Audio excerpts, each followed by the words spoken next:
أهلا بكم أيها الأطفال الأعزاء. نعلم أنكم قطعتم رحلة طويلة ومرهقة وأنكم بعيدون عن منازلكم وعائلاتكم. نود أن نعلمكم أن سلامتكم وصحتكم هما الأهم.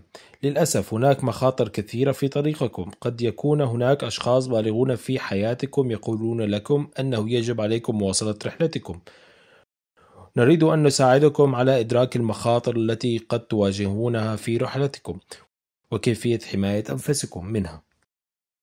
أنت الآن في مؤسسة رعاية الأطفال. إنها تأوي أطفالا لا يستطيعون العيش مع عائلاتهم حاليا لأسباب مختلفة، وهم مثلك يتلقون الرعاية من مربين وبالغين آخرين. يمكنك اللجوء إليهم إذا احتجتهم أو احتجت إلى أي معلومات أو محادثة أو مساعدة. إنهم يهتمون بسلامتك وشعورك بالطمأنينة وأنك تشعر بأنه مرحب بك.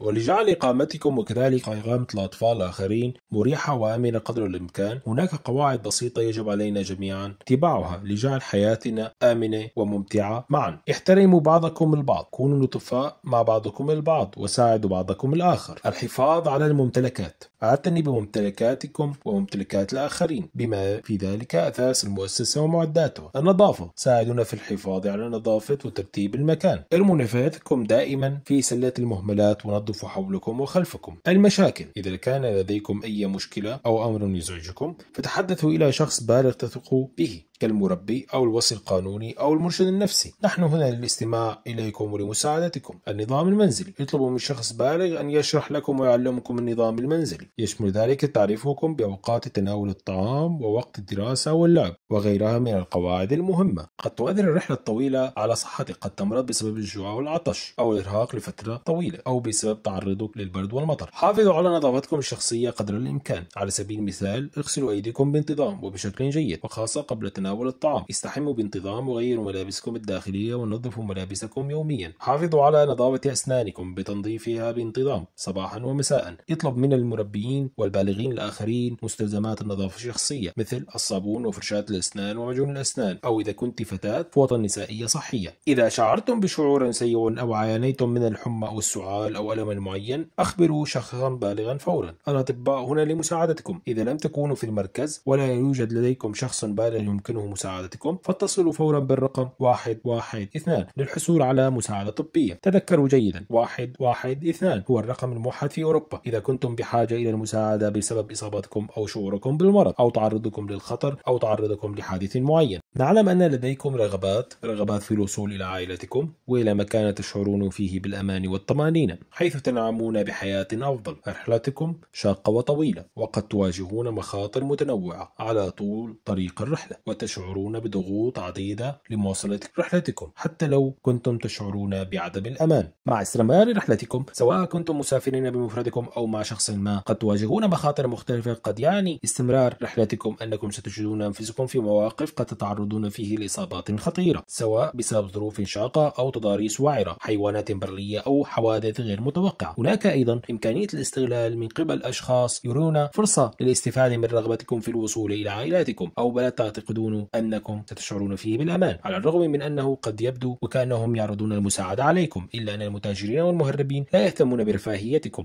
ويمكن أن يعرضوكم لخطر كبير من خلال مساعدتكم في عبور الحدود. قد يجبركم هؤلاء الأشخاص على القيام بأعمال غير قانونية وخطيرة، وقد يستغلونكم ويكونون عنيفين تجاهكم. بالإضافة إلى ذلك، هناك خطر تعرضكم للهجوم من قبل غرباء غير معروفين على الطريق. سلامتكم ذات أهمية قصوى، ومن المهم أن تكونوا قادرين على إدراك المخاطر التي قد تواجهونها. هناك طرق آمنة وقانونية للتواصل مع أفراد عائلتكم وتحقيق الرغبات والأهداف التي دفعتكم إلى مغادرة وطنكم في المقام الأول. قد يشمل ذلك لم شمل الأسرة، فهناك آليات دولية وأشخاص يعملون على العثور على أحبائكم ومساعدتكم على لم شملكم بطريقة آمنة وقانونية. قد يشمل ذلك الحماية الدولية، والتي يمكنكم التقدم بطلب للحصول عليها هنا. لستم مضطرين للمخاطرة بحياتكم وصحتكم باتباع طرق غير مؤكدة وخطيرة. تحدثوا مع المربيين والأوصياء القانونيين والبالغين الآخرين في المركز عن عائلاتكم وأماكن تواجدهم ورغباتكم وأهدافكم التي تطمحون إلى تحقيقها من خلال هذه الرحلة. يمكنهم مساعدتكم في لم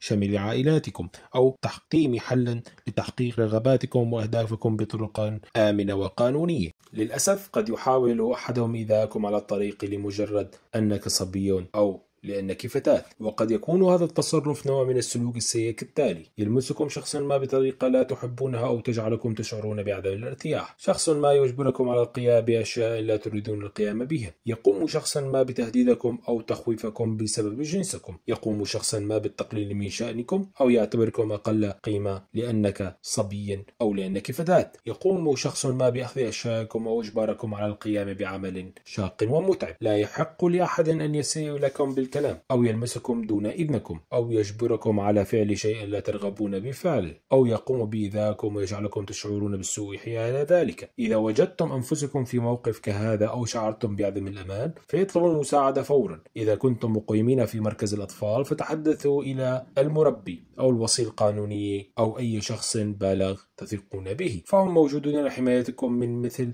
هذه السلوك ومنع تكراره. إذا لم تكونوا في مركز الأطفال وليس لديكم شخص بالغ تثقون به فاتصلوا برقم الطوارئ 112. يمكنكم أيضا التواصل مع الهاتف الشجاع عن طريق الواتساب بشكل غير معلوم وسري. عبر دردشة واتساب أدخلوا رمز الاستجابة السريعة الكود الإلكتروني، قم بتصويره وسيكونون سعداء جدا للاستماع إليكم وتقديم المشورة اللازمة لكم. لقد قطعتم طريقا طويلا وشاقا لتكونوا هنا اليوم. يتطلب الأمر قوة وشجاعة كبيرتين. إليكم ما يمكنكم فعله أيضا لحماية أنفسكم. ثقوا في إحساسكم الداخلي. إذا بدا لكم شخصا ما مشبوها أو جعلكم تشعرون بعدم الارتياح فابتعدوا عنه. قولوا لا. لديكم الحق في أن تقولوا لا لأي شيء لا يعجبكم أو يخيفكم. إذا طلبت منكم عائلتكم أو أي شخص بالغ قريب منكم مواصلة رحلتكم إلى بلد أوروبي آخر فناقشوا هذا الأمر مع مربيكم والوصي القانوني. سيساعدانكم على فهم أفضل الطرق الآمنة للم الشمل مع عائلاتكم أو لتحقيق خططكم وأهدافكم في هذه البلاد من دون مخاطر مواصلة رحلتكم. لا تذهبوا أبدا وبمفردكم مع الغرباء. لا تأخذوا أشياء من الغرباء. احتفظوا دائما بالوثائق والأوراق المهمة معكم وبحوزتكم. اطلبوا المساعدة دائما من بالغين تثق بهم، سواء كانوا مربيين أو أوصياء قانونيين أو أي شخص آخر بالغ يهتم بك في المركز. احفظوا جيدا رقم الطوارئ والإسعاف 112. عندما تشعرون بالأمان عندها سنتمكن من مساعدتكم في العثور على طريقكم ومستقبلكم، سواء كان ذلك التعليم والتدريب المهني أو لم شمل عائلاتكم أو بناء حياة جديدة حيث تكونون فيها متمكنين ومدعمين.